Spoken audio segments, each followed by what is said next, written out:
ఎన్నిసార్లు మన మనస్సాక్షి మనని గద్దించలేదు? ఎన్నిసార్లు మన మనస్సాక్షి మనని పాపానికి దూరంగా చేయడానికి ఎన్నిసార్లు ప్రయత్నం చేయలేదు?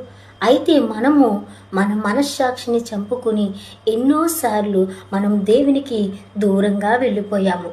మన మనస్సాక్షి వాత వేయబడిన మనస్సాక్షిగా మారిపోయింది. అయినప్పటికీ దేవుడు మనల్ని ప్రేమించి ఇప్పుడు వరకు సజీవ లెక్కల్లో ఉంచాడు. అయితే మనం ఏం చేస్తున్నామంటే వాత వేయబడిన మనస్సాక్షిని మనం కలిగి ఉన్నాము కాబట్టి మనము ఆ పాపం ద్వారా మరణానికి వెళ్ళిపోతూ ఉన్నాము. ఒక్కసారి మనల్ని పాపం పట్టుకుంది అంటే అది పతనానికి తీసుకెళ్లే వరకు మనల్ని విడిచిపెట్టదు. సాతాను తన కబంధ హస్తాల్లో మనల్ని భద్రించేసుకుని అంతం వరకు మనల్ని వెంటాడుతూనే ఉంటుంది. అయితే ఈ రాత్రికాల సమయంలో నా ప్రియమైన సహోదరి సహోదరుడా, వాత వేయబడిన మనస్సాక్షితో ఈ రాత్రికాల సమయంలో